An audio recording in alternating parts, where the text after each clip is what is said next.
What happened to make you leave Atlanta and go back to New York? America's Most Wanted. Okay, so then the TV show ran. My baby mother told me. She called me and told me they airing it. I forget what date. Whatever date it was, she was like, yo, you know they putting you on that show. I was like, heard you. So I was living at my development in Atlanta for a while by then. So we thought it best to leave. Because now your face is all over national television. Right. And I guess they ran it twice, right? There's 2 episodes they on ran you? it. I remember the first time they ran it was November of 2000. They ran it in November of 2000. And then they ran it again in like February of 2001. Okay. Do you think if they didn't run that show, you'd still be living under the radar somewhere? No. Okay. I think I would have ran a lot longer though. Did you ever consider leaving the country, like going to a place with like no extradition or? I did. Cuba. Cuba.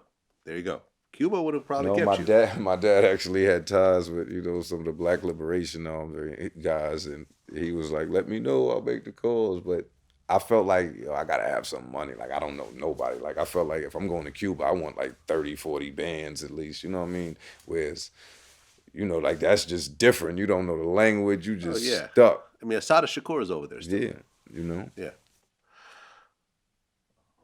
That would have been something. So they ran America's Most Wanted, and now you got to move out of this housing facility. Yeah. So you start going back to New York, where you're actually wanted. New York, Philly, Jersey. Oh. Okay. But yeah, I think by that time, when I started frequenting New York more, I think subconsciously I was getting tired. I think that was kind of me because I knew stay the fuck out of New York. So I feel like that was me kind of giving up.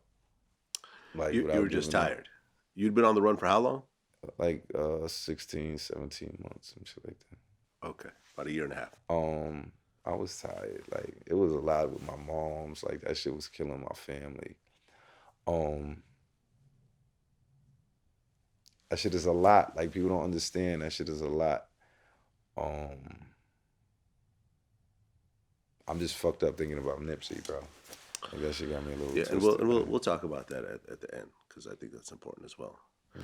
So then, March 5th, 2001.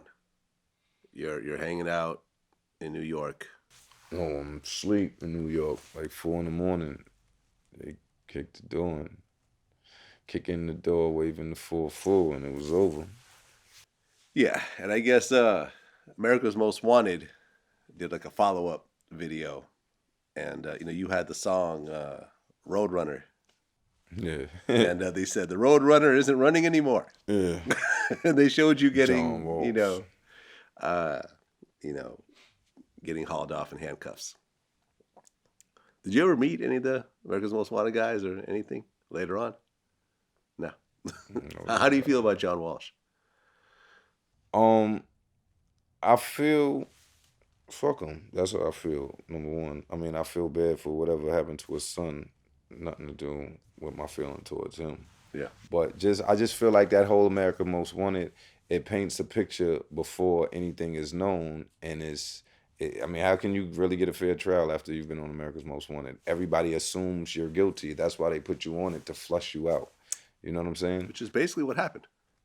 Kind of, sort of. I mean, I feel like I kind of gave up. Like me coming to New York, I was giving up, bro. Like they didn't flush me out. I mean, like I had, if I wanted, like, I had places and towns in South Carolina where I probably could have still been on a run, but I just would have been milking cows for a living. You know what I mean? Right. Well, you get arrested, and then you get charged with what exactly? At first I was charged with murder in the second, like 2 counts of murder in the second, criminal possession of weapons, okay. All type of shit. And but back before we finished with America's Most Wanted thing, like sometimes they depict everybody as guilty when you don't know, ain't innocent until proven guilty. Well, how the fuck you saying I did all this shit? I ain't even been captured yet. So you telling the people I did all of this? That's true. Could have been someone else. You know what I'm saying? Like, I don't get that. And then with my shit, I just and they're doing reenactments and everything. Yeah, and you getting stories from different people that I mean, I guess sometimes can be valid and sometimes isn't. I mean, like in my case, the story really wasn't valid, but just in my case with the witnesses, like if they interviewed 15 people from apartments and that was on the scene, whatever, like they had 14 different stories. Some it was four guys, one guy, two guy, three guy, car, back of the car, white Lexus, on foot. Like that shit was so crazy. Like it was just wild, man.